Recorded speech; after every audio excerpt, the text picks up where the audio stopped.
Financial wellness. Reach out to them for advice at 855-DON-GINO. And now back to your hosts, Don Getling and Gino Franti. All right. Well, here we are with the last segment of the Don and Gino Real Estate and Finance Show. And today I'm joined by Mr. Rob Schwartz, education master. Well, take it easy. I don't wear a robe and I don't have a lightsaber.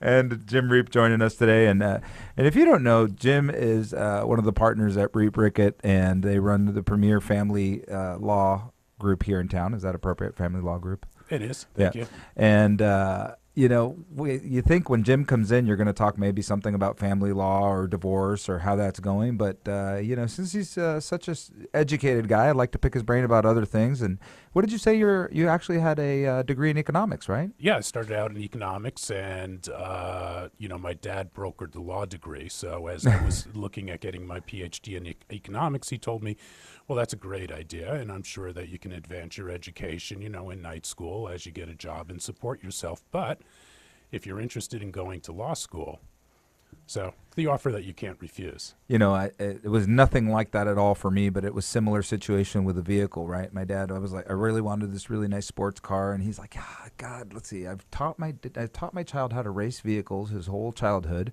and he just got his license, and he wants a sports car. Not smart. So the offer was, I'll let you spend another $10,000 or $15,000 if you get a truck.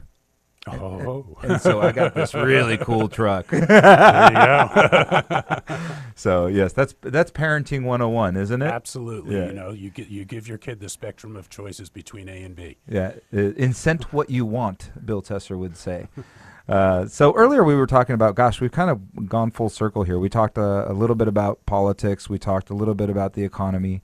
I know we said we were going to talk a little bit about, is there a bubble? We said we always are building a bubble. I think that was during one of the intermissions. So let's talk about that a little bit. Yeah.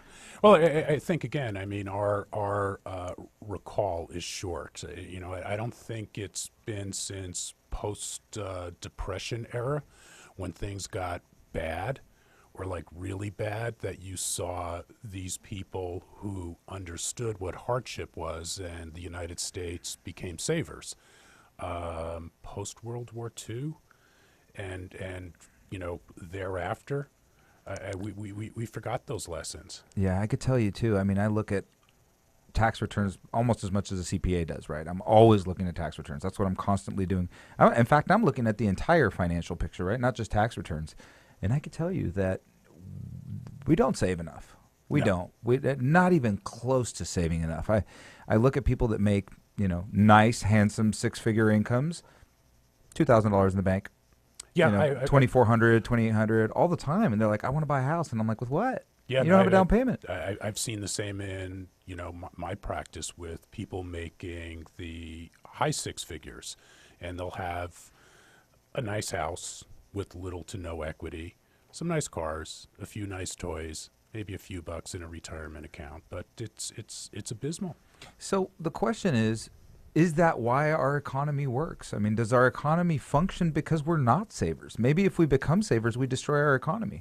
No, I think you're right there. I mean, obviously, the economy is, based upon our spending money. Saving doesn't, buy another widget. Saving doesn't create another job. It is based on us not only receiving money, but feeling well enough about where we're going to be in the future to just open up our purse strings and spend. Yeah, I think, my wife used to get mad at me when I used to say this, and we did end up getting burned. She was right. I hope you're not listening, honey. She was right, but, when we were in 2006, 2007, right, heyday of the mortgage industry, doing very well for the first time in my career. I had always done fairly well, but really well. And I remember specifically one time she goes, "Well, we shouldn't buy that." And I go, "Don't worry, I'll just make more." Yeah. I was surprised too, because I remember having come across people where back at the time they really could not get their arms around that real estate was an asset that fluctuated in value.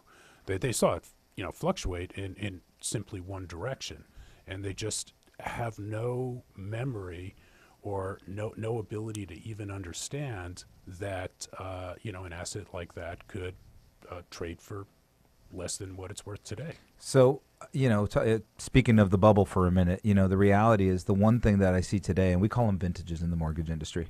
The vintage of mortgages that we're writing today is just absolutely phenomenal, right? I mean, if you qualify for a home loan, you've got all the right pieces. You look perfect on paper. There's all this. You got a great job. You got job stability. You got a great FICO score. A lot of pieces. You really, down payment is not an indicator of default, contrary to popular belief. No, I understand. And and so we're looking at these vintages. We're in a completely different market than we were in 2006, 2007. Nobody should have had a loan. 50% of the loans that were written should have never been written. No, I understand that, but I remember counseling people because they'd be afraid of the bankruptcy court and stuff like that, and said you have to understand, money too is a commodity. So while lending may be tight now, don't you remember the commercials? Bankruptcy, no problem. Repossession, no problem. They will come back. Okay. And they're back. And they're starting to come back, okay? The reality is I just had a conversation this morning with a client about, I call them alternative products, right? Right, yeah. So, and alternative products are bank statement loans. Alternative products are loans with a little higher debt to income ratio. Alternative products are somebody that maybe has a little black eye from the past. Those are the products we have to come into market. So it's funny that you just mentioned that, Gino. In our last break, we were talking about this idea of, what particular majors are going to pan out. And we crossed, I don't know exactly how we did it. We crossed this idea of history majors. Yeah. Yep. History majors tend to be the only ones who can look at our past and understand that our past mistakes repeat themselves. And Americans haven't figured that out at all. And we start to hear these certain terms coming back in from an era we should be going, this could be concerning a year or two down the line, but how many people will actually pay attention?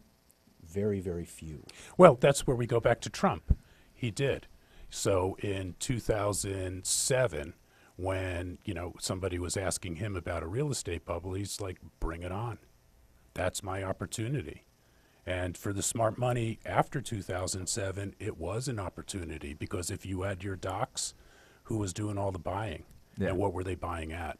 Yeah, I mean, the biggest opportunity of all time, our CEO, Bill Dallas, likes to say, America's on sale and nobody cares. Yeah. And it's the reality is even today with the interest rates where they are, you're borrowing, and this is one of my terms, I always say, it's free money. Yeah. We're going to have inflation beyond the rate we're borrowing at over a 30-year, 40-year period of time, for sure. Or, let's tax adjust what we're borrowing at and then add inflation.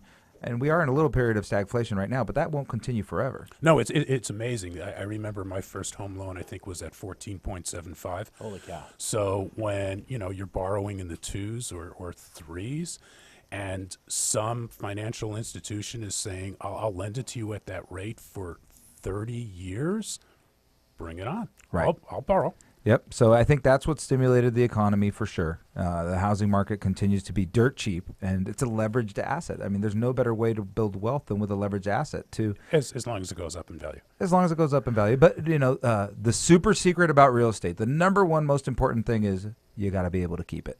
That's true. You got to ride the cycle. That is the thing. I mean, I think America is based upon, fulfilling your short-term desires without really keeping a focus on the long-term plan. I mean, when it comes to education, you know what? It's probably a pain in the ass to sit in the classroom, but you endure these things for a greater good. You have to keep your eye focused on the long game.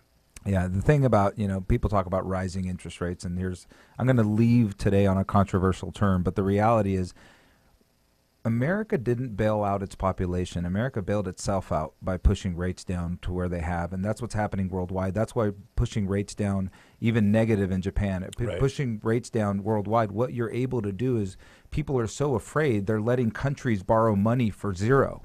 Yeah. And so they're letting countries borrow money for nothing. We've refinanced our entire national debt down to 2.8% on a 10-year loan for the country. If we can keep it there, that'd be great. Yeah, so at least for the next 10 years, we're okay. So thank you both for joining me today. Rob Schwartz joining me in lieu of Don Getling here today. An honor and a pleasure. This was a great conversation. I very much enjoyed It was a lot of fun. And Jim, thank you for joining us again today. Thanks for having me again. And interesting that we didn't speak hardly anything about family law today. Not a word. And thank you for joining us today on the Don and Gino Real Estate and Finance Show. Next week, I'll be back with Don Getling, and he'll probably say, what was wrong with you guys? Have a great weekend and be good humans.